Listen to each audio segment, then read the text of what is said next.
Misi kapal auxiliary TLDM Bunga Mas 5 yang melindungi kapal-kapal berkepentingan negara daripada ancaman lanun di perairan Teluk Eden, Somalia diteruskan dalam Auks Fajar yang ke-9. Misi terkini yang bermula Februari lalu menggabungkan kekuatan Angkatan Tentera Malaysia daripada ketiga-tiga cabang perkhidmatan iaitu Grup Gerak Khas GGK, Pasukan Khas Laut Paskal, Pasukan Khas Udara Paskau, Tim Udara TLDM, Tim Perubatan serta kru MISC yang diserapkan dalam Pasukan Simpanan Sukarela TLDM atau lebih dikenali sebagai PSS TLDM. Pelabuhan Sultan Qaboos di Teluk Eden adalah pelabuhan utama di Oman. Ia salah satu lokasi perhentian kapal Bunga Mas 5 berlabuh untuk mengisi minyak dan mendapatkan pelbagai keperluan logistik sebelum meneruskan pelayarannya yang jauh dan lama.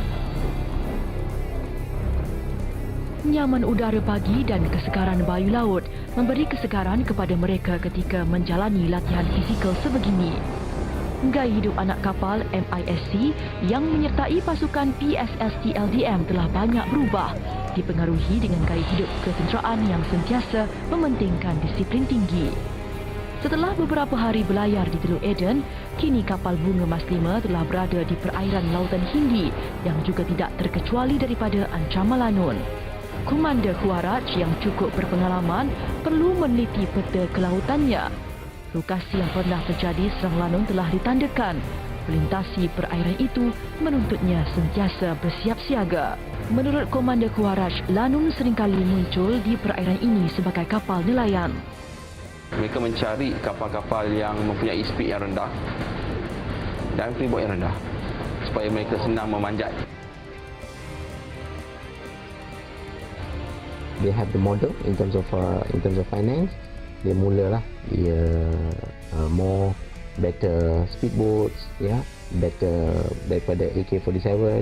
Dia mula ada RPG, ya, rocket propelled grenades. Dia punya training it becomes a bit more better, so it becomes like they are very military. Ancaman sekarang dah mula berleluasa di Indian Ocean and the Arabian Sea. Jadi daripada Gulf of Aden dia sekarang berkembang ke Arabian Sea, Indian Ocean. Jadi semua Arabian Sea dengan Indian Ocean ni has become a playing field, an easy playing field for the pirates. Dalam kejadian terbaru serangan lanun pada Januari lalu, kapal MT Bunga Laurel telah dinaiki oleh 7 orang lanun Somalia bersenjatakan senapang AK-47 dan pistol. Berdasarkan maklumat yang dikeluarkan oleh Biro Maritim Antarabangsa, 3 bulan pertama tahun 2006 sahaja telah mencatatkan sebanyak 61 serangan ke atas kapal-kapal dagang.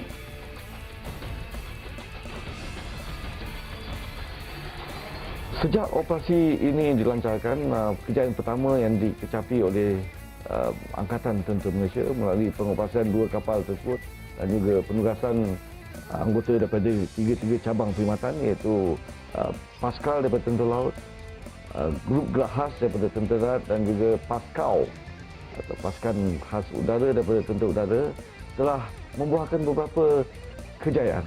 Kejayaan pertama ialah pembebasan kedua-dua kapal milik negara iaitu Bunga Melati 5 dan Bunga Melati 2. Kedua, kerajaan Tentera Laut Raja Malaysia juga atau kapal milik negara, kapal TLDM di sana juga telah menggagalkan 2 cubaan serangan lanun ke atas 2 kapal dagang milik China dan milik India. Dan akhir sekali kejayaan kita dalam membebaskan MT Bunga Laurel.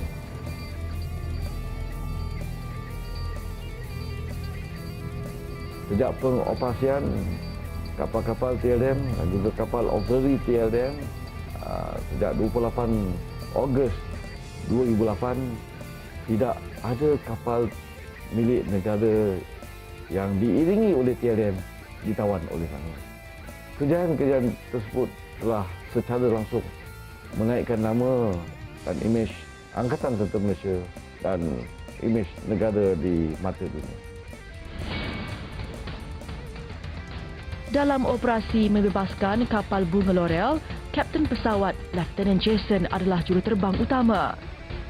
Beliau bersama pembantu menerbang helikopter Fennec ini bagi memindah pasukan Pascal ke atas kapal yang ditawan. Saya terbang pada malam tu pun depend on the safety of the aircraft. So kita tahu apa keupayaan Lanun, apa yang senjata Lanun yang ada. So dan jarak keberkesanan senjata mereka. So dengan itu helikopter mengambil jarak yang selamat supaya dia di luar daripada kill zone untuk Lanun lah. So walau bagaimanapun disebabkan kita helikopter ada altitude, maknanya ada ketinggian. So untuk kita menembak dia adalah lebih senang lah. Dan juga pada malam tu kita telah off semua lampu yang kita ada, navigation light dan juga anti-collision light kita off, so that kita pergi darken. So kita boleh nampak dia, tapi possibility untuk dia tengok kita, untuk identify helikopter di mana ataupun di mana, daripada mana peluru tu datang, susah. Sebab kita ni sentiasa bergerak, kita tak stop dekat satu position.